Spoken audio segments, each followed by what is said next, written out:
Dear viewers, as program director of the Thomas Mann House, I'd like to warmly welcome you from Los Angeles to our program today, Weighing Moral Goods in Corona Politics. As spring blossoms, there's currently growing certainty on both sides of the Atlantic that the long months of the corona pandemic will eventually be over. The German philosopher Hegel once famously noted, "The owl of the Minerva spreads its wings with the falling of dusk."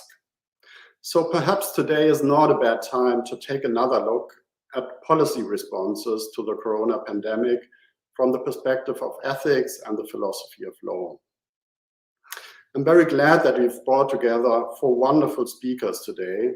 Simone Chambers is a professor of political science at the University of California, Irvine.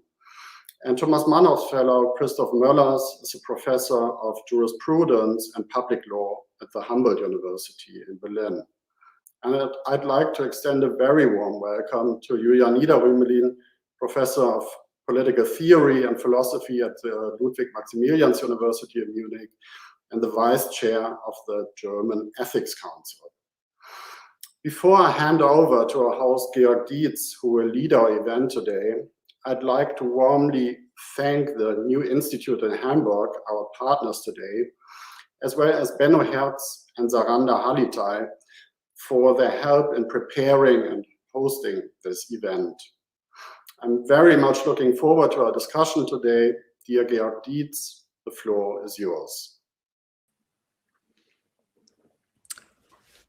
Thank you, Nikolai, and a very warm welcome also from my side, from Hamburg. We have a very diverse panel in geography, maybe not in ethnicity, but apologize in advance for that. I am very pleased to have this panel tonight on behalf of the Thomas Mann House and the New Institute, where I'm working as editor-in-chief. We have also two professors who are associated with the New Institute here tonight. So it's a bit of a New Institute cohort meeting, even though it's only digitally. So we'll have this event, as we've learned to cope in pandemic times, in this format, which means that we will try to have a discussion here among us in the digital sphere, but also extend the opportunity to the viewers to ask questions in the YouTube chat function. And I'll, after 45 minutes or so, try to incorporate questions that you might have to the panelists that I will briefly introduce, even though they've been introduced by Nikolai before. So start with Simone Chambers, as Nikolai said, professor at Irvine. And maybe it's interesting for the discussion specifically that you work on deliberative democracy and in the Habermasian tradition in questions of how the public sphere is important for a democratic functioning process, and misinformation, disinformation being part of the corona or COVID experience. I think that's something we might touch upon later. You're also senior advisor for the New Institute, and we have the pleasure to welcome you in the near future, 22, I think, 22, 23. Professor Christoph Möllers, also senior advisor at the New Institute for the program on the future of democracy, is not only professor in Berlin and the permanent fellow at the Wissenschaftskolleg, but he also published recently a book which is of relevance to our topic. It's called Freiheitsgrade, about the mechanics of liberal democracy, and in a very aphoristic style. And it's been hailed by reviewers, and very happy to have you here in this discussion as well for that aspect. You've published a lot and extensively on COVID, and we'll get to that German perspective, I think, quite soon. And Professor Julian Nida-Rümelin, as Nikolai said, teaching philosophy and political theory in Munich, vice chair of the Ethics Council, and also experienced in active politics as a Kulturstaatsminister, sort of culture minister in the first cabinet of Gerhard Schröder. So from the governance point of view, I think it's also interesting to think about the ways and the failures, not only how to think about politics, but how to do politics. And specifically, Christoph Möllers wrote about that. So it's maybe not a failure of politics, but also of bureaucracy that we've seen, or more so. So it's interesting maybe from your also practical perspective, to get an understanding of what went wrong or what could have done better, and what maybe went right. And you also published a book recently. It's called with your wife, Natalie Weidenfeld, The Reality of Risk, about the reasonable way of dealing with dangers.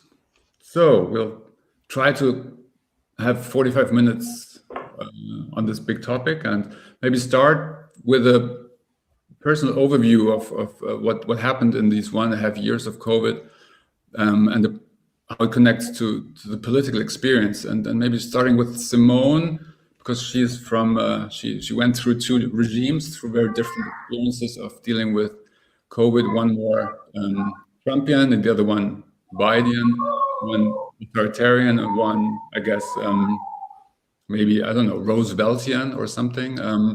Maybe not much, but at least redefining the role of the state or abolishing the role of the state. Maybe you can sort of describe briefly how your 1.5 years was as a citizen or as a political thinker, how that sort of shaped your thinking.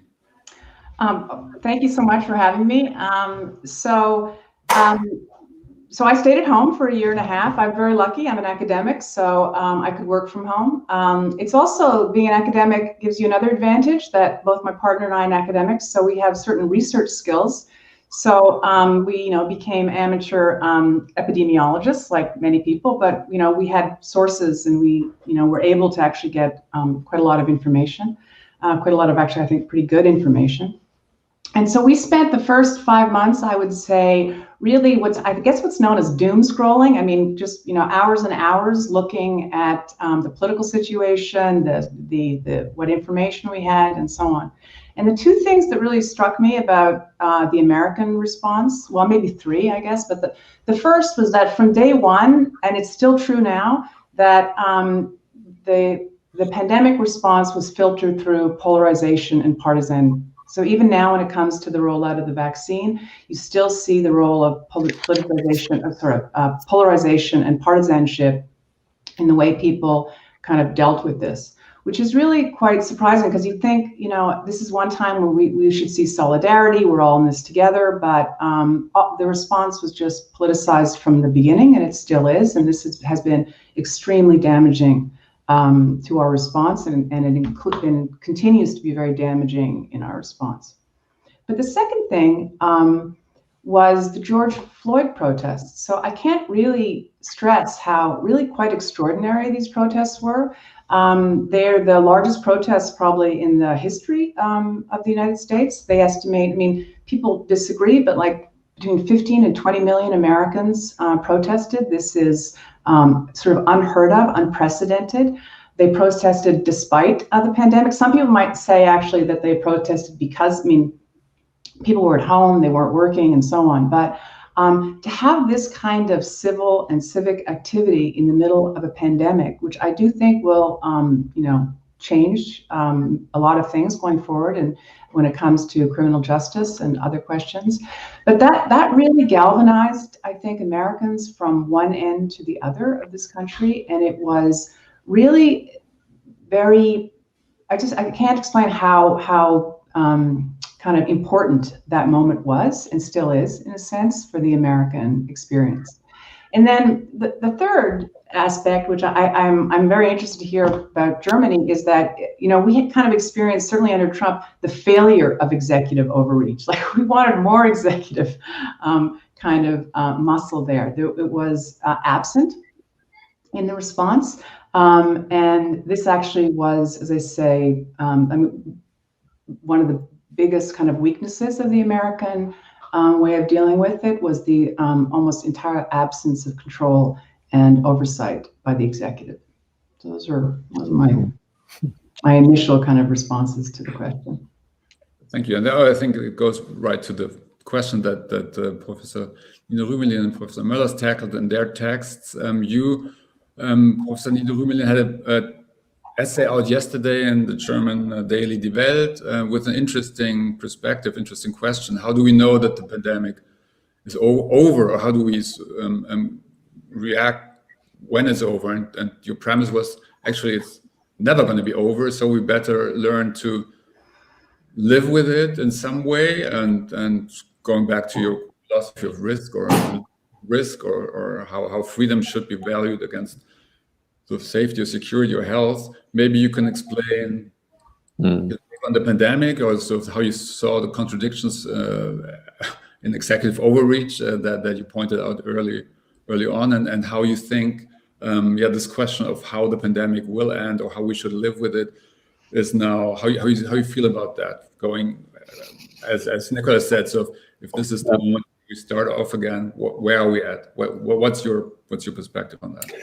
Yeah, maybe we come later to the global dimension and comparisons worldwide, and focus for a moment on the German situation. So usually if you look to the data, you can say, well, Germany fared considerably well, at least in the first half of the pandemic, better than most European states, not all, but most. Greece, for example, has better data. Worsened in the meantime, but at least till the end of last year. And then you might say, well, we have another advantage, and this is that there was no deep institutional crisis, as we have seen, for example, in France. There is still a deep institutional crisis, and we'll see how this then in the end will show up in the next elections. So Germany looks as having dealt quite well with that pandemic. Well, my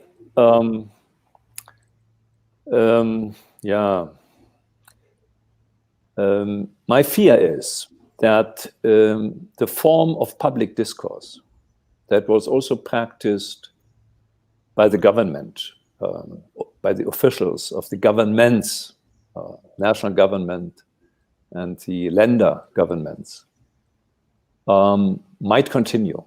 And this would be a very bad sign for the development of democracy in Germany.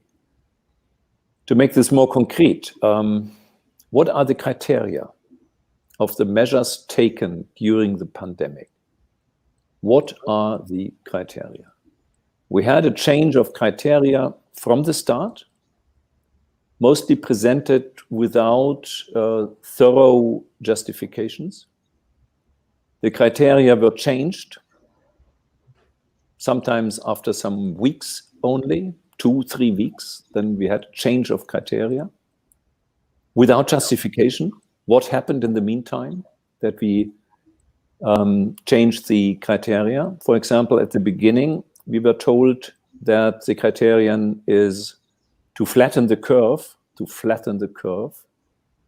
So the total amount of expected death of the pandemic is, so to say, not to be changed by measures taken by the government, but the time in which this pandemic develops can be influenced by flattening the curve. My reaction was, and this is end of March last year, this can't be the criterion, because then we had 400,000 deaths in Germany. Then the government changed the criterion and said, well, the criterion is now to expand the time in which we have doubling of cases. This is a quite irrational criterion, because if you know a little bit of mathematics, in every version of this criterion, it leads directly into a disaster. And then gradually the German government focused on so-called incidents, which are no incidents in the medical sense. These are cases that we have known of, that we know of. Probably the incidence is 3 times, 4 times, 5 times bigger. But we then didn't have, during the whole of the pandemic, we didn't have not even one study how the relation is of real incidence and measured incidence. And we still focus, even in the last part of the pandemic, on incidences. And this becomes more and more irrational the more persons are vaccinated. Yeah. So you don't need much of mathematical knowledge of statistics, but a little bit. And that shows, for example, that if you have incidences among those younger than 35 years old, these incidences are relevant for the health effects only to about 1/1000th. So the health impact is 1,000 times bigger if you have incidences among persons older than 70 years, for example. So we still focus on this data, so it's incidences, almost exclusively incidences, different from Italy, different from Switzerland, different from Denmark, different from France. And the result is that we prolong measures for those who have a minimal risk, like those among younger than 20 years old. This was the focus of my article published yesterday in the Welt. So let them free again, those under 20 years old, because we can't responsibly extend the measures taken. There are such harsh results in their personal development, in their formation development, in their everyday activities that we, I think, cannot extend this more in the future, even when, let's say, 70% of the population is vaccinated. Thank you. Now, there's an ongoing big discussion in Germany, of course, about how school kids or younger kids have been sort of experiencing or sort of suffering under the pandemic in a particular way. And Christoph Möllers, you made an interesting other argument early on in the pandemic about weighing sort of how we react as a society in this specific case towards the threat for specifically the old and the already sort of weak or sick, and you compared that to weighing what we do in the pandemic, the measures compared to climate change or the refugee crisis, and that I think was quite a provocative statement. Can you sort of go back to that moment? You published that in March 20, and then you've been publishing ongoingly, sometimes critically, sometimes a bit more supportive with the government.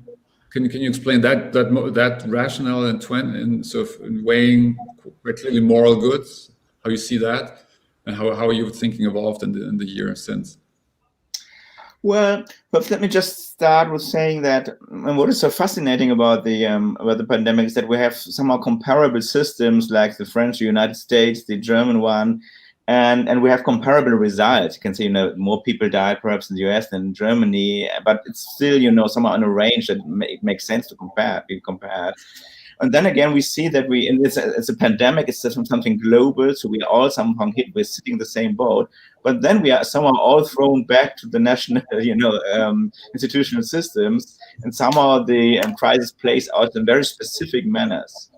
So when I look at federalism, for example, you can see in America, federalism is a tool of polarization, and you see, governors, coming from different political parties and somehow making something out of it in a polemic manner. And in Germany, federalism always quite an executive thing that somehow is used as a consensus machine. And both is a problem, polarization is obviously a problem, but consensus can be a problem too, because when you have over consensus, every kind of critique seems to be out of tune or even, you know, anti-constitutional or even radical. And we have seen a little bit of that in Germany. Now, with regard to climate change and the especially with regard to the migration crisis, what I found interesting about the migration crisis in 2015 is that it is somehow led to a mobilization of the society. So at least for half a year, there was a lot going on everywhere, and people were somehow enabled by the crisis. Many people somehow helped, many people did stuff. While the pandemic somehow was quite an executive, administrative thing, and people remained quite passive, and somehow this kind of mobilization didn't really work. And I think many people were quite shocked, which are kind of have a high degree of trust in public function and in the state and the executive branches even, were kind of shocked how, in a way, demobilized, how passive the process in Germany seemed to work. Now, when we look at the results so far, we are basically mediocre. You know, we are basically EU average in everything, more or less. And I think that is fine on a global scale, but it's somehow interesting because it somehow seems to hurt German self-description of being excellent at administrating stuff, and somehow showing off with this excellency, especially because we have quite for quite a while, at least, a relatively depoliticized society in which trust in the executive was somehow a way to deal with things. And now what we see polarization kicking in on the one hand side, and we observe on the other hand a remarkable degree of disappointment with the executive, and we see somehow, and Julian addressed that in a way, we see how the whole question of inequality is getting, you know, louder and louder as a problem. Generational inequality, social inequality, and so on and so forth. So this was somehow a bit covered up for half a year or 9 months or a year, where somehow the consensus building made us forget that this crisis is somehow handled in a quite unequal manner. Well, would you say that it was a crisis of democracy for a while? I mean, that's sort of going back to the public mood in 2015, 2016. Big German publications wrote about the crisis of democracy then. So of the dysfunctioning of the bureaucratic state, that was a big sort of issue then. And there was a mood, at least in the spring, when there was a really roller coaster ride of opening, closing, sort of a mix of strange measures, and also, as I think Julian Nida-Rümelin pointed out, the minister president, so the minister president conference, the conference of the federal prime ministers, as constitutional, not as a constitutionally not really feasible tool, so what was invented. So you could say from a political theoretical point of view, it was a vacuum of democratic practice in some way, or a learning territory, or at least, or a crisis. I don't know how you see that, Christoph. Well, you know, first of all, I wouldn't be as critical as Julian with regard to the criteria, because I think there was a lot muddling through going on everywhere. And maybe for philosophers and people who do deliberative democracy, obviously there's a wish for having, you know, rational reasoning in these terms. But I think there was in all of the countries basically that was, in a way, medium-range experimental way of dealing with things, and it's quite unsatisfying. But I wouldn't say we were especially bad at this. With regard to the federal structure and the executive consensus that was built, that is quite typical for the German system, but it was in a way quite exaggerated, because obviously the legitimacy that somehow is connected to that is not a democratic legitimacy, it's a technocratic legitimacy. And somehow in autumn, somehow everyone noticed that they are not even weakly delegitimized because they are not transparent in their decision making and they don't deliberate publicly, but they are also quite inefficient. And I think this combination somehow everyone noticed in late 2020, and actually they reacted to that, and not in a very satisfying manner either. But in mind that the whole thing was federalized, we got another structure for that.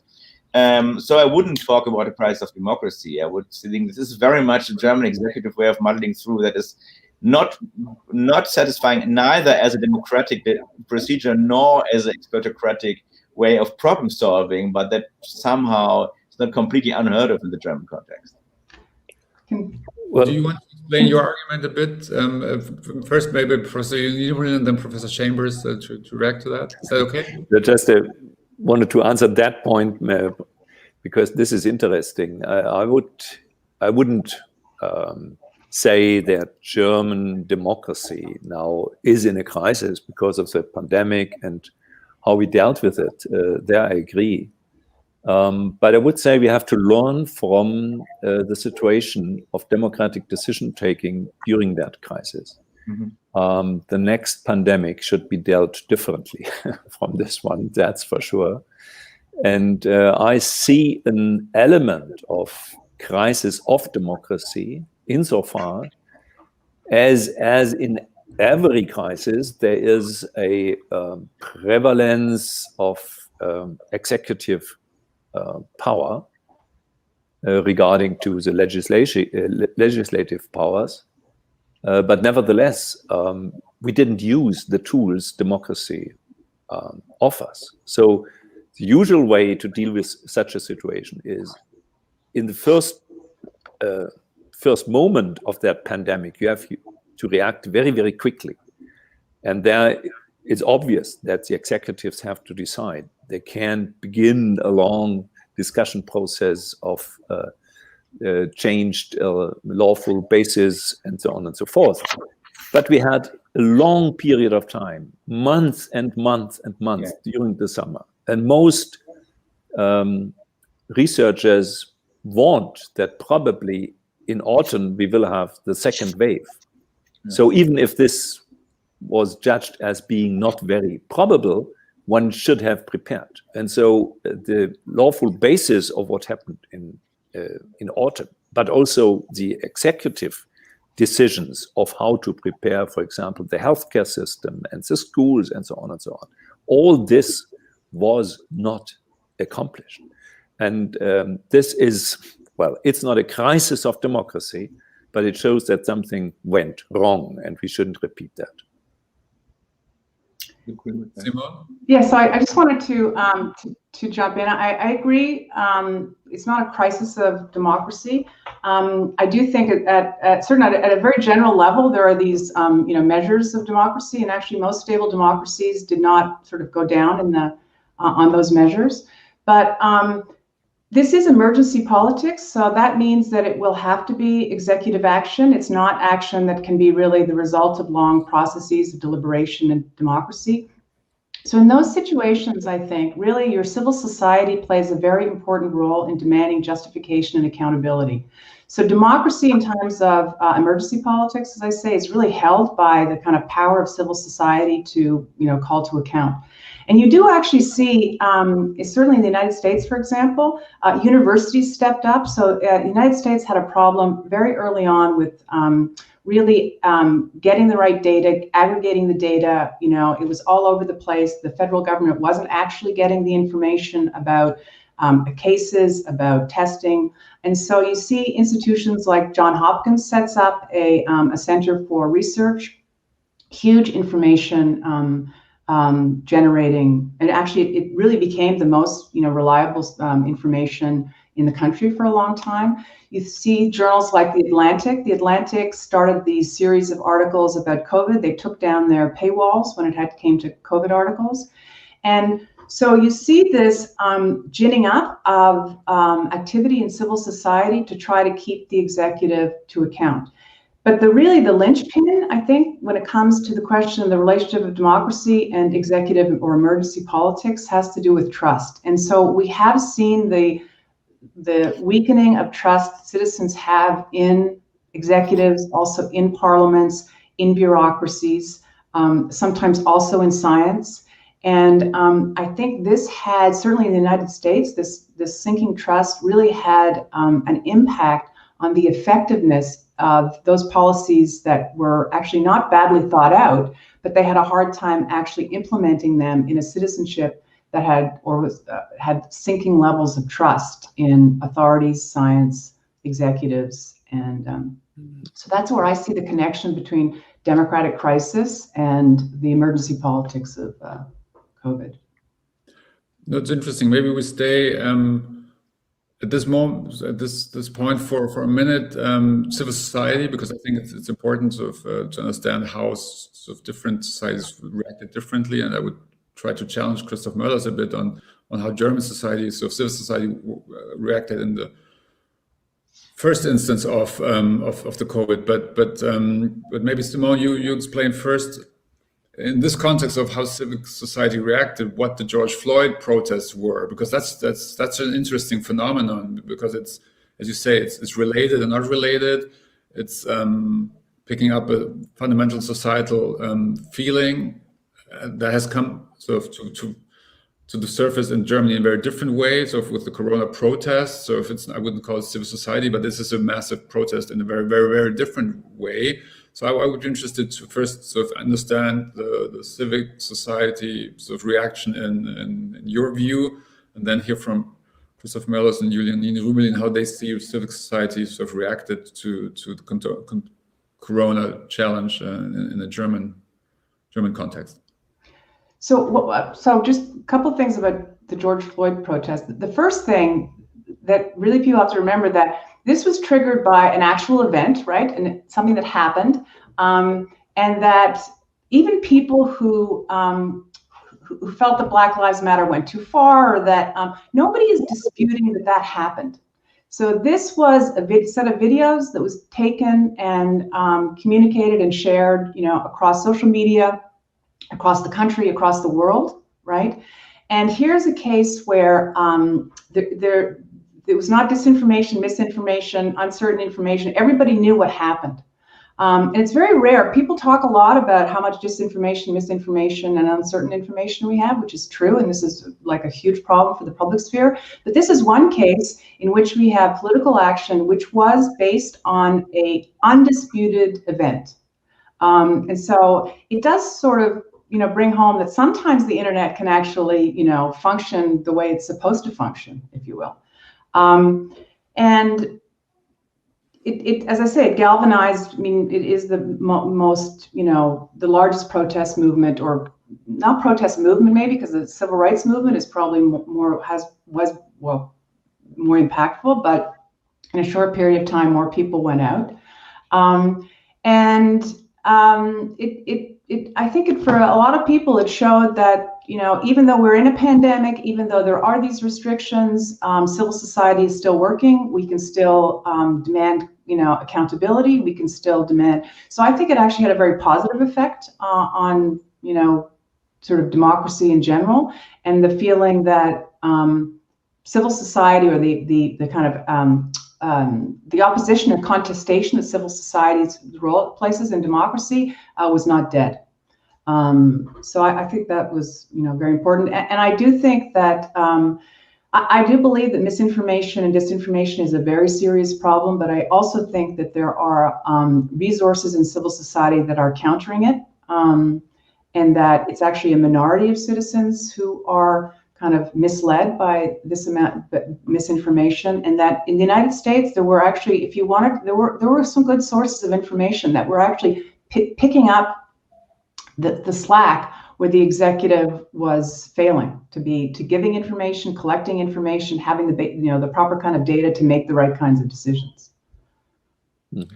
Christoph Möllers, so it's interesting, this connection between misinformation, disinformation, or factuality, or like a factual event, and civic society on the one hand, or sort of the question how you deal with, in German context, I think you had this question, sort of that you had this growing uncertainty you had this growing feeling that people were dissociating themselves with what they found to be true. So it was growing over the sort of a year, but at the beginning I had the feeling, but maybe you saw that differently. That would be my question. So that there was a similar feeling then in 2015, that people were kind of mobilizing and sharing a sort of even a societal pride to support the nurses or to stay at home. There was a sense of trust in each other, or we trust in the demos as an active force in democracy that doesn't need executive orders, that doesn't need the state to tell you what to do. Would you see that differently? So looking back at least at the early period of the pandemic, and is there something sort of left or to be learned from that energy? Well, maybe I didn't really feel that energy so much, I must say. What I think is that, and because of the way of the pandemic works, I think it was quite different from the migration crisis, because in the migration crisis, people could really do something, could help and go out and somehow getting involved and getting active, while the pandemic somehow, mostly expected from us to do nothing and stay at home. And therefore, I think it was not so empowering. And on the other hand, I see that the civil society in Germany obviously showed up in a very ambivalent manner, because we saw that the only public demonstrations we had in Germany that were somehow perceived as being relevant were basically by corona denialists, and that made it very hard, actually, I think, for critical people in the public sphere, and I think Julian may have made the same experience, to be critical without being treated as some total jerk who somehow denies corona. So I think we had a very weird kind of constellation in which we had the only thing you could see on the streets were people who doesn't believe in corona or were somehow fundamentally critical of the democratic liberal state. And then we had a huge consensus. And then we had people who thought, okay, maybe there is something in the middle, which means taking a critical stance toward what is actually going on.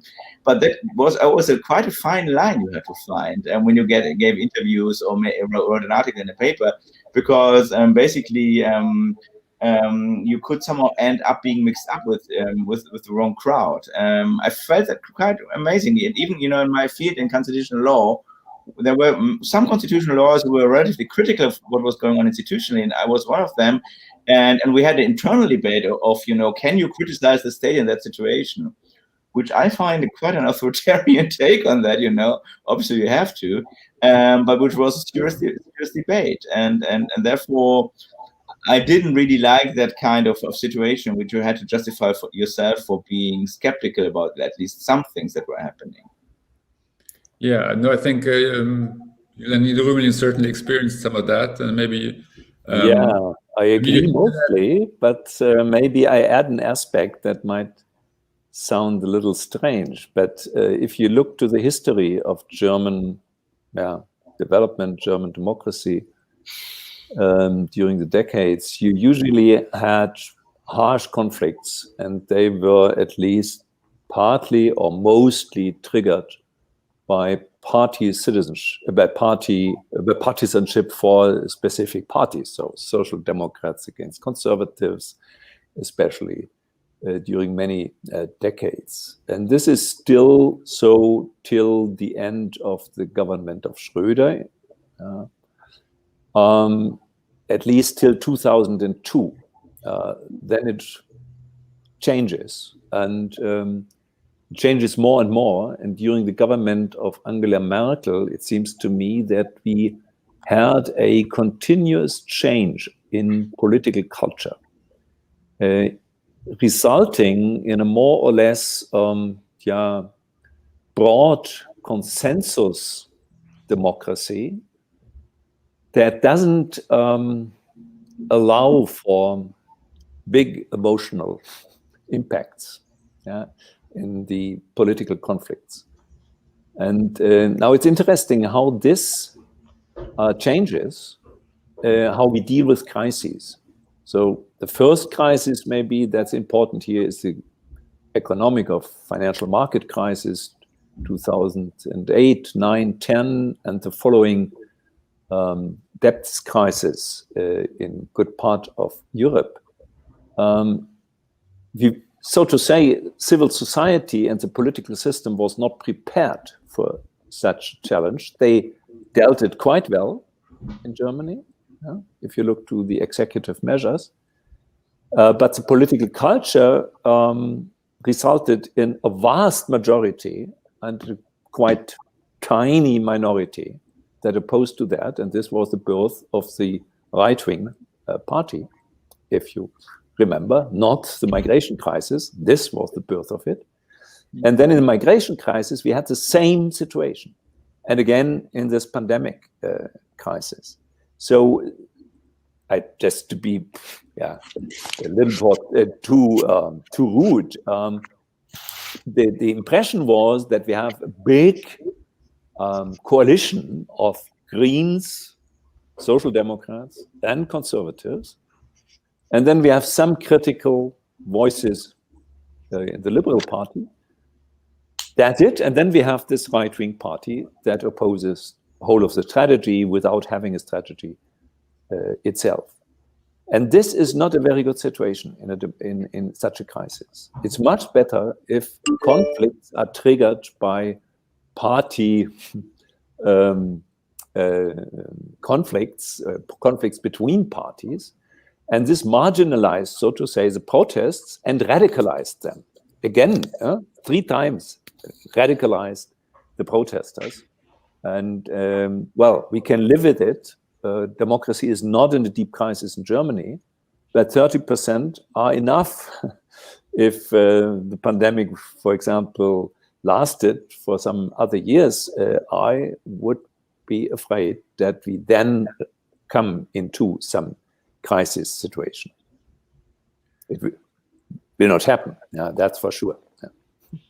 Thank you. I would like to pick up on something that you said, Julian Nida-Rümelin, because we at the New Institute are about looking forward a bit constructively, optimistically, and how to build something that's hopefully different, and we learn from these lessons. So maybe the question to you all, and maybe starting with Simone, is how could politics? I mean, you said the word learn. How can we learn from it? We need to learn. And the question is, how can we learn? What are the elements of this new post-pandemic politics? What are the framework? And Simone, you said something interesting in a conversation that we had before. So how can we, and that relates to, I think, some of the themes that we talked about here. How can we have a politics that is open to uncertainty in a way that so if the next pandemic is coming, how would you describe the learnings, or how would you hope the learnings from the pandemic would sort of feed into a different understanding of politics or governance? That's a big question. So my first answer is that I think we all have to put more money in, kind of the public sector. Certainly in the United States, it was not there, and it was very clear to everybody, including libertarians, that the market was not able to, handle this crisis. So more investment in the kind of public sector is the first thing. The second thing is about communication. So this was emergency politics under conditions of uncertainty and instability of knowledge and evolving knowledge. And I think every single democracy, which is, has the expectation of accountability and justification, making public statements, really failed in many ways on levels of clarity and of communication and of justification.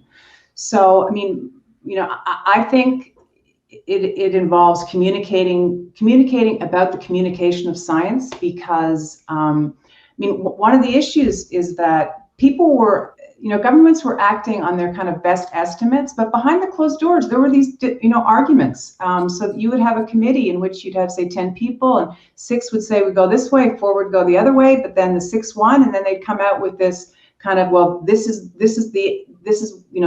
how we're going to deal with it now, without really communicating that there is contestation and evolving. And when we're able to communicate the way in which decisions are taken under uncertainty, I think it actually empowers the voices from civil society, from universities and different places to challenge and participate and become part of the policy process. So if the policy process is opaque, but it's not based on, or it's based on evolving knowledge, sometimes contested knowledge, then when they have to change your mind, when you say, well, first, well, no, we really don't need masks, and yes, we need masks, then we need double masks, that having citizens understand the openness and contest, the uncertainty of that knowledge to begin with, might, I think, enhance trust. So people have often thought, well, if the policy makers seem to be uncertain about the knowledge, this is going to lead to the lowering of trust. But I think there's good evidence to show that actually opening the curtain a little bit about how policy is made can enhance trust. And you really need trust for citizens to actually, follow through on these actions. And then the final point, which I would love to talk to everybody about, is going forward about questions of global justice, or not even full global justice, but when the pandemic hit, this is a global problem, but we all had to hunker down in our national context and just try to deal with it there. But now, when we're coming now to vaccines, we have to deal with questions of patents, right? So there's this big difference between Germany and the United States, or what Biden has said about opening up patents. There's the question about sharing vaccines. There's the question about, you might get the vaccine under control in your country, but if it's raging in other parts of the world, then we're all held hostage. So the possibility of this crisis opening up new kinds of conversations about global governance, global sharing, things like, I think, so important about intellectual property and patents. This is really a great potential for us to really rethink some very, very significant kind of norms and regulations that we've taken for granted for a long time. So those are the kind of issues that I've been working on and thinking about. No, it's super relevant. I think we should sort of keep that question for the next round. So I would really be interested in all of your takes on this big question. If we talk about moral goods, what is the planetary dimension, global dimension, human dimension of this pandemic, and focus now on the first sort of points and ask Christoph Möllers Julian Nida-Rümelin about sort of maybe starting with Christoph Möllers. So how on the one hand I find interesting sort of the point that Simone made about universities or being more involved in the discussion, or science or academia being, in that sense, science being perceived as something that is objective and not discursive, not something that is challenged and something that's changing. And it was my impression also in the German context, this is what science says. So it was a misunderstanding of the process of knowledge creation and reaction to a pandemic, which goes to Simone's point maybe of uncertainty being so key in how to create processes, but also communication, fundamental, pandemic challenges for any functioning society. What is your take on that? Well, I must say that I think that the science discourse in Germany was, for me, quite okay. I think you have to see that on the one hand, the level of contestation of scientific knowledge never really reached the degree we know from the United States. On the other hand, there were pretty many scientists who somehow did a pretty fine job in communicating that what they're talking about is somehow, fallible and somehow products of uncertain knowledge. I think that was okay, and I must even say the media played quite a good role. We got after some while we got amazing things on the internet, but also in normal newspapers about how to present what we know and so on and so forth.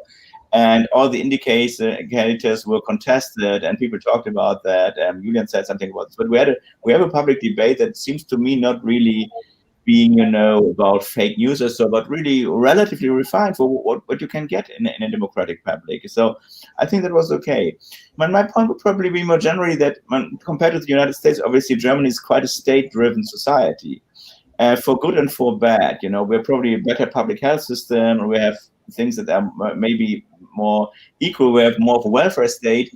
But on the other hand, what we really notice is that how much people who are depending on that are disempowered in such a crisis, and then we can just start with the school system. So when you have a totally public school system, which I like as a matter of principle, you basically, it's very hard to lobby interests of pupils, lobby of parents and so on, because they're somehow consummated by the executive branch who is basically running the show.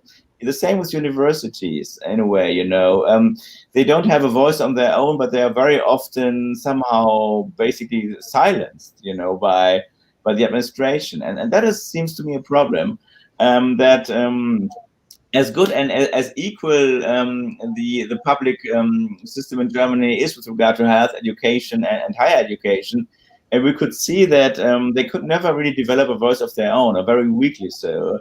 and because they were somehow dependent on the state as such. And I don't really know what to do with that. There's no good solution for that. But I think we have to talk about that, especially with regard to universities, how we somehow can present ourselves a little bit more as independent institutions in such a crisis. Professor Julian Nida-Rümelin, maybe I'm sure you have a lot to say about the role of public intellectuals in this debate, but maybe we focus on something that you pointed to, and you used the word learning. So you also pointed to in your writings of how to think about experiences, for example, specifically in Asian countries, of working with technology or working with, as you say, sort of humanistic approaches, I guess, to how society should deal with such a crisis. Do you have a concept what learning means in your sort of idea of how to react or to go forward to after the pandemic? Well, first, I would say that I agree totally with both of the points Simone made before. So trust is dependent on that you accept that we don't know everything, that we are insecure, that and so on and so forth, and that we have to decide nevertheless that there are different positions in science and in politics. So this is a precondition of trust, and not threatening trust. And this is one of the critiques I have. Yeah? So I like the tone very much in which the representatives of the executives of the Bund and the Länder discussed at the beginning, at least, of the pandemic. It was less threatening, it was less apocalyptic if you compare it, for example, with President Macron in France. Yeah, quite different. Yeah. And I liked that.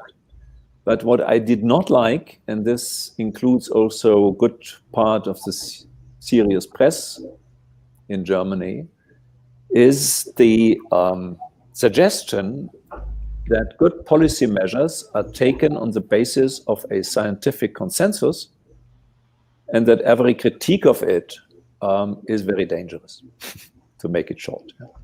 This is a very, very problematic message, and we had this at least during good part of the pandemic.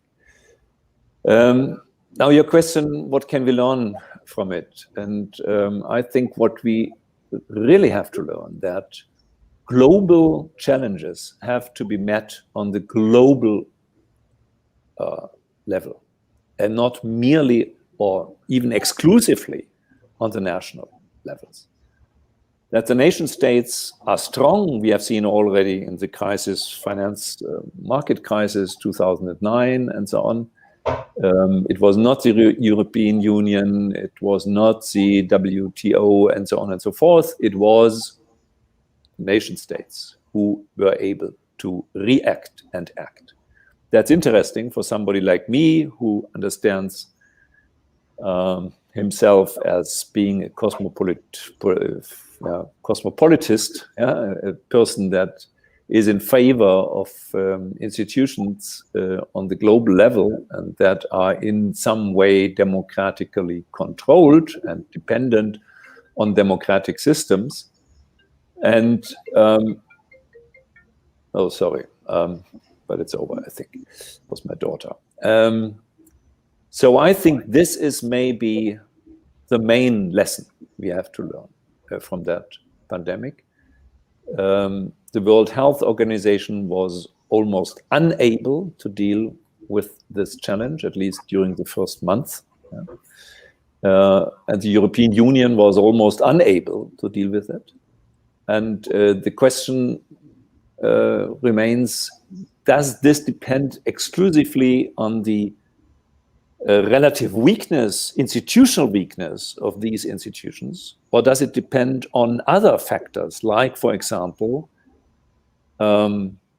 missing trust?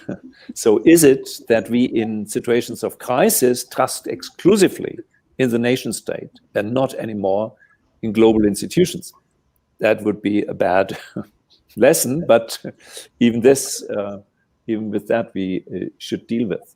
So I think a new wave of so-called cosmopolitan policy is necessary as a reaction to that. The climate change and all that is all a global level policy, and we don't have the institutions and the public, so the global public, that is necessary to cope with these crises of this type. So now we're at the global level, to get to Simone's question before, and I would kindly challenge then you, Julian Nida-Rümelin, on that premise. I agreed, but patent being one very good example of global sort of latent injustice, one could argue, or of a problematic distribution of very necessary goods, or of a global north sort of being much in advance in vaccination terms. Do you see something that could tackle that problem, or what is at the core of that? And at the same time, the news is that sort of the wealth of the wealthy has risen exponentially in this year. What is the situation what is the actor in this situation that you find is able to tackle that? Or, I mean, it was the US actually in a unilateral way almost that gave free the patents. It's a mixed. I'm just curious of what on your take on what we learned from, what we can learn from that situation. I mean, this is what we have. There was a question to you, Nida-Rümelin, even though it was a difficult question. So maybe. Okay, you ask me, Ted? Yeah. Okay. So I would say, in fact, we can learn from that crisis that, for example, measures taken that are helpful in certain economic, social situations, like in Western Europe or in Northern United States or Northern America, cannot be expanded without changes to the whole of the world. So, for example, the measures taken in India at the beginning, so general measures of shutdown and lockdown, obviously led to a social catastrophe on the one hand, because many live from certain jobs that they couldn't practice anymore. And secondly, the spreading of the pandemic was fostered by that measures. Or to give another example, one leading scientist, Christian Drosten, expected 44 million deaths in Africa because of the pandemic. This didn't become true, and the reason is that the demography is so different in at least the major part of Africa. Was from the start, it was clear that it would result in a wholly different situation. But still, parts of the African states, south of Sahara and north of South Africa, practiced similar measures as that taken in Europe or in North America. And that had very, very problematic results, also in terms of healthcare, but also social and economic results. Some say, for example, even the United Nations have presented statistics telling that 30 years, 3 decades of fighting against extreme poverty was destroyed by these measures. So I think there we need global institutions that somehow give guidelines how to react on the global level, and not just repeating certain measures taken in some regions of the world in regions where they don't help and even are of great disadvantage. Christoph Möllers, what's your... Well, I think I don't really believe at the moment in cosmopolitan institutions. I must really say that. I think that obviously it's necessary to empower the World Health Organization and to give it independent money and more of a structure and more independence, especially from big member states. But all in all, I think we see that international organizations at this point of the 21st century don't really provide that kind of accountability that actually creates the trust that people somehow can move on. That's true, but you should change that. Yeah, but you cannot change it because you don't get any public sphere. You see the United Nations, really a corrupt organization when they are on the field.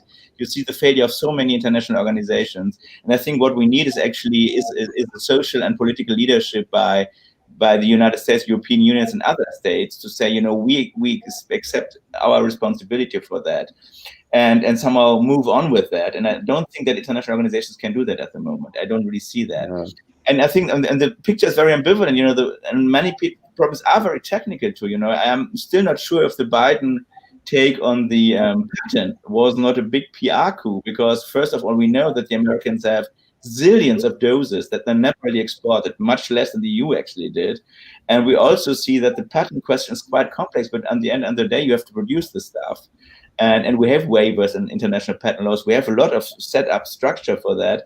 And it's not entirely clear that the statement of the White House gave here is actually somehow moving everything forward there.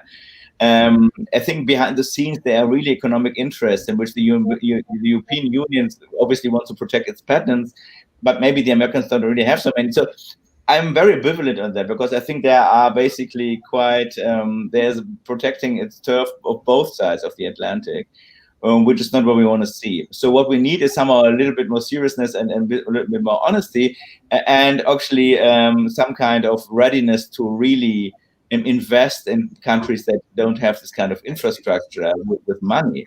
And I think this cannot be done by international organizations. So it would be nice if it could. I'm not against this, but I don't really see that. And we have now so many experiences with international organizations since the golden 90s, when we built up so many international structures, and much of this didn't really work out very well. So I just want to jump in quickly. So I agree with what, I mean, we can't, of course, just, you know, start up a world government, but I do think it's important that we start the discourse that this is a global problem. You can question the motives. Of course, one should always question the motives of leaders of, you know, big countries like Biden and on the IP question of patents. But the fact that it is now actually being discussed, and I mean, it's a very complicated issue. I probably don't understand it. And as I'm told, like, you know, just giving somebody a cookbook is not actually giving, you know, but having that on the agenda to begin with, I think is really important. And right now, you know, Africa, I mean, the crisis that Africa is facing is that India has just now shut down its borders, and it's not exporting, you know, one iota of AstraZeneca. And people are now saying in Africa that they won't get their second dose for 3 years, you know, because most of so there is a global distribution problem about vaccines, which really has to be done, maybe not with setting up an institution, but with a kind of global coordination that is required. And it seems to me that you start off by coordinating, and then you have to set up some structures to help the coordination, and you bootstrap, you know, towards having stronger and more robust global institutions to deal with this. So I think that is the next stage of talking about it globally, because everybody realizes that, you know, except if you're New Zealand, we have porous borders, and this is a global problem. And I do think this could change the conversation. I do. Well, the fact that global institutions for the moment don't work, and we all agree on that, is not a good argument to say we don't need global institutions. So I think it's necessary. Yeah. But we see, I think, with the European Union somehow failing even to hire. We wouldn't abolish the European Union for some deficit it has. So, okay. No one wants to abolish the European Union, but I think the question is, when you have some kind of short-term problem, how do you solve that? And do you solve that on the national level, on the coordinated national level, or do you solve that by international institution building? And I must say, maybe from a legal lawyer's perspective and from institutional insights, I would say, well, at the moment, we should not really, we should be very careful to solve that problem quickly, and that means something like international coordination, and does not mean, you know, to believe in some kind of cosmopolitan institutions, which have failed us very often in the last 20 years. Maybe not in the next 50 years, but, you know, I would be quite skeptical about that. But again, look, we have decided, and I think this was done rightly, that it is a European communion that tries to secure the necessary doses of vaccines. It didn't go well in the end because the US was more effective and Israel was more effective and Chile was more effective and so on and so forth. But we should agree that it would be the disaster every European member state tries to get as much vaccines as possible. So it was a good decision to say this is a European thing to decide. And I would still say we need a institutionalized form of meeting challenges of that type, pandemic challenges, climate change, and so on and so forth. That doesn't mean that we give up the role of the nation states or the European Union, but for example, the distribution of vaccines for the moment should be at least guided by, maybe not in the last resort decided by, but guided by global institutions that are reliable and controlled. Well, I agree though you have to rally with some of these.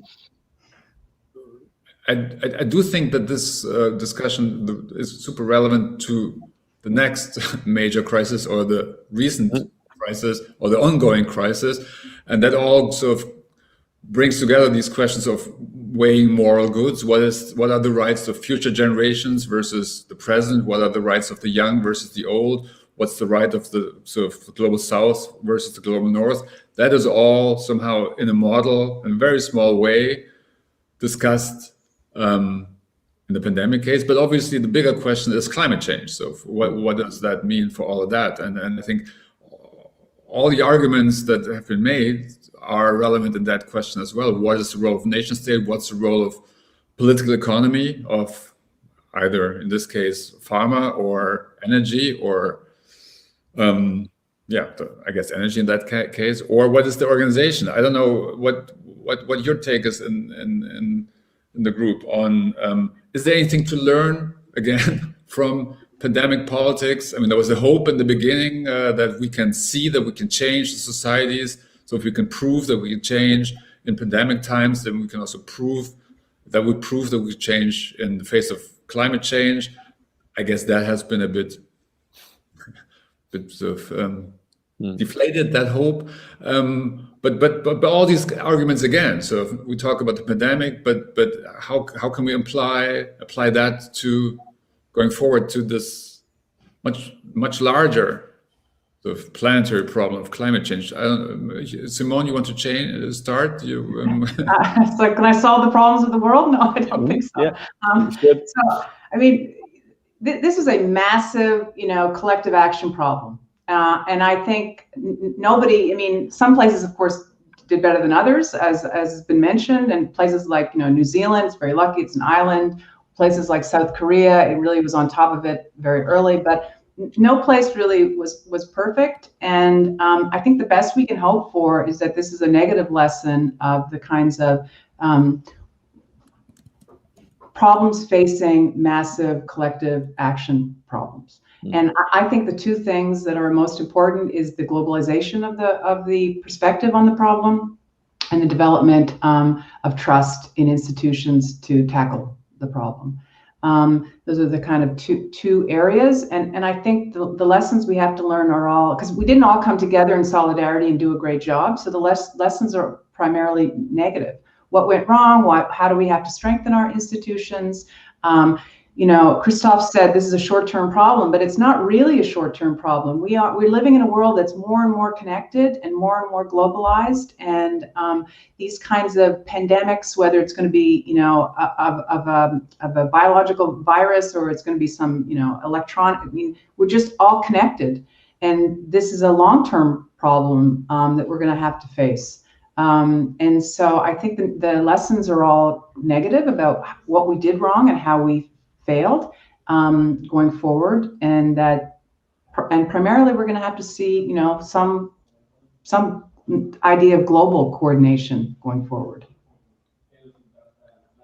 Christoph, you want to jump in? Well, as a matter of principle, I couldn't agree more. Obviously, it's a global problem. The climate change and the pandemic, we have to have global principles to organize that.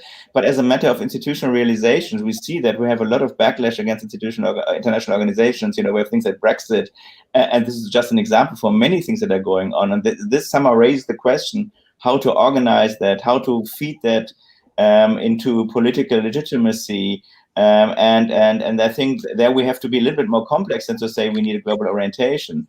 We need somehow political processes that are open to internationalization, and we need somehow to find ways to legitimize international organizations through national political processes. I think that is quite important, because otherwise we will see that things don't really work as a global project, and maybe are even much slower, because we know, and that is an experience especially from international economic law, many very laudable projects like international taxations are somehow killed by the argument we have to do that on a global scale, which means we don't do anything. And therefore we have to be very careful not to, or we have to be, let's say, to take care about national initiatives that somehow, move the world forward. And we have to be careful about political legitimacy on all levels.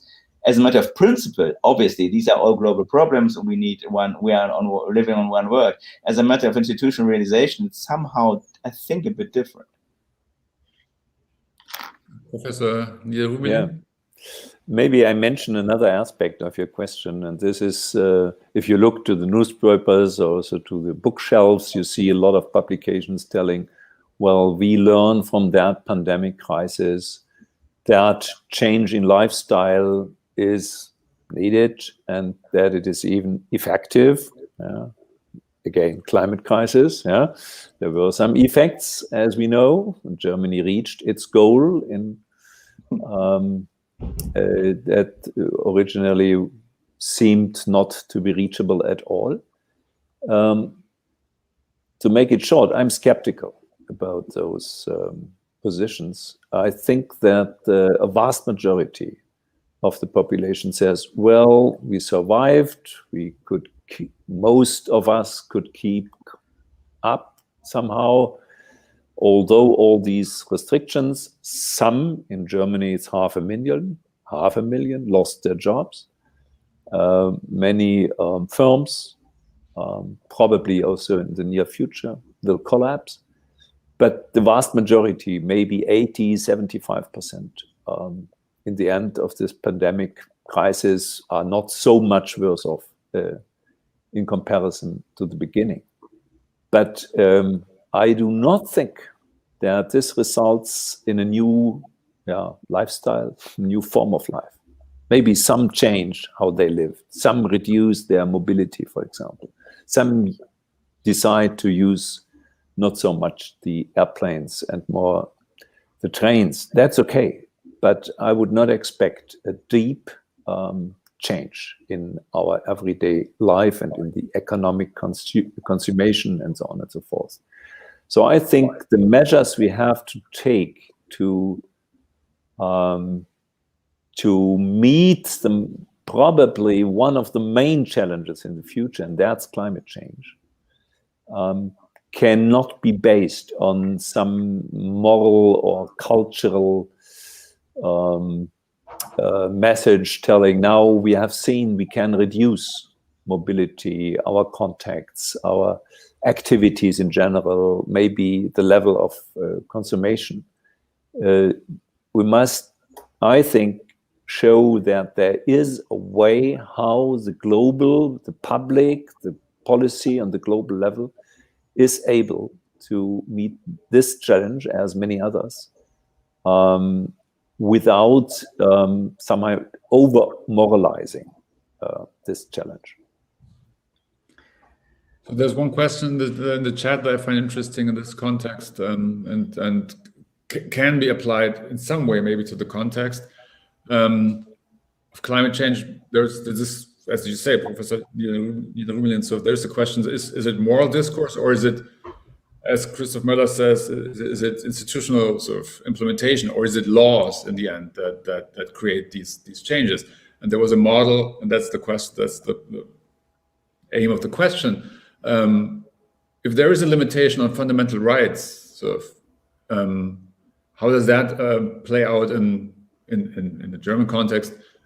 Proportionality, or so weighing public and individual goods. So or to turn it around, is in this moment are limitations of fundamental rights on the horizon, or is that sort of the realm that we talk about, so the legal framework for climate change? The question is towards sort of COVID still. So maybe Christoph, you can sort of weigh on that. So did that, the question is, did it change your view on the principle of proportionality, so of the limitations of fundamental rights that we kind of sort of avoided talking about directly? That was a discussion sort of in Germany in a fundamental way. But Christoph. Well, there are two sides to that. On the one hand, I'm quite critical because in Germany, proportionality tests are very ubiquitous and they are obviously quite weak in this situation, because in a way you weigh basically one person's rights towards a massive public justification, and very often the individual somehow loses that, and that is perhaps not as effective as a protection of rights than other means. But then again, when I look at other countries, in Europe at least, but also I think all over the world, Germany was one of the very few countries in which actually courts were actively involved, and in which at least some edges and some effects of the measures were taken down by courts. So especially the administrative law system somehow proved, more than the constitutional court actually, proved to be somehow present in the game and somehow, pushing the political process at least to reevaluate some, reassess some decisions and to rationalize them, to give better reasons and to somehow smooth them. So I would say proportionality was not completely satisfying, but somehow enabled courts to do a bit, at least, for individual persons who were extremely somehow affected by these measures. And this is something that is probably more than has happened in most other liberal democracies all over the world. Can I just? Yeah. Simone? Can I just jump in? So I want to make a distinction between climate change politics and the politics of the pandemic. So climate change does, face us with a crisis, but pandemic politics were emergency politics in the way that climate change politics aren't. And so one of the challenges of the pandemic politics was having to, it's like you're being invaded, right? So you take emergency powers, and then there's the question of balancing the emergency powers with, civil rights and so on. And in those situations, citizens really can't have a lot of immediate input. You're not going to have a lot of deliberation. You're not going to have debate, and so on. So in those circumstances, the questions of democratic accountability, I really think are, immediate kind of critical power of civil society. Climate change, I think citizens can really have a much more significant role. And so it's very interesting that in France, they had the Citizen Assembly on Climate Change, which came forward with a lot of very, very progressive, very, very, future-looking recommendations, which were then pushed back by Parliament. But that I think citizens are really ready to take climate change politics into a new and and sometimes citizens are actually more progressive than elites. So I see more role for citizens in innovative ways of changing climate politics and of changing it both domestically and globally, and as a slightly different problem, even though it's also a global problem, the way the pandemic politics. But the challenge of pandemic politics is the challenge of emergency politics under conditions of democracy, it seems to me. So I just wanted to. If I may add a remark to that, I agree in principle. But I think one should add an aspect, and this is that also in this pandemic crisis, all the statistics show that the effectiveness of certain measures were highly dependent on how the people reacted to that. And in some cases, take the Czech Republic, they had very strict measures in the end for 4 months or so, and they didn't help much. obviously, because the population said, well, no, we don't conform with it. So even there, during the pandemic crisis, sometimes government gives the impression, well, we were those who had this effect. That's not true. The population, without it, it doesn't go. And even in Germany, there's a very interesting statistic showing that the development of the, how do you call it in English, reproduction factor of the infections, I don't know how you call it, fell down before the measures began, so considerably. And that shows how it is, how it depends on the everyday activities of the people. Yeah. So I think we're coming slowly to the end, or we're coming to the end of this discussion, which will also conclude that we didn't solve the problems of the world yet, which is major disappointment, of course, but was to be expected. But we have a small question from the chat to finish off. You can keep it short, or you can answer long, because it's a big question, but that can also be answered quickly, but yes or no, more or less. Are you optimistic or pessimistic about the ability of humankind to meet the global problems without sinking to barbarism? In this case, I would just, Christoph Möllers, go first, maybe. I'm quite pessimistic. I must say I'm a bit pessimistic, and even if the pandemic, and you said that it's quite different from the climate change, what we could see in the pandemic was that it's very hard for people to imagine somehow coming threats and somehow to feel somehow developments, even when they are quite at the brink of appearing. And I think to mobilize people against climate change, it makes it necessary to be able to imagine the effects of climate change, to illustrate them, to see what climate change really means. And this seems to be very hard to do. And therefore, I'm not so sure if we're really up to that problem, because I think we are very slow and we still somehow kicking the can down the road. And when you see that this is not only about governments, but basically about activation, as Simone said, of the whole population, I'm very hesitant to be optimistic. Professor Nida-Rümelin? I'm quite optimistic, but under one condition, that we don't face a new Cold War between China and the US. Professor Chambers. So I will quote my mentor Jürgen Habermas, who actually I think was probably re-quoting Kant, to say I'm hopeful but not optimistic. So by that mean that I'm going to put all my energies into pursuing the kind of optimistic road, but I'm not optimistic that it will be successful. But I think we actually have to fight very hard. We have to push for climate change. We have to, and so my actions will be helpful, even though behind I'm somewhat pessimistic. On that ambivalent note, I would say spring is upon us, and opening up will happen, but we'll meet again and discuss barbarism, hope, and the future. So thank you for your time and attention. Thank you also for to the public for following this discussion. Thank you to Thomas Mannhaus for hosting it, and see you all again healthy and well soon. Thank you. Thank you, panel. Goodbye. It was a big pleasure.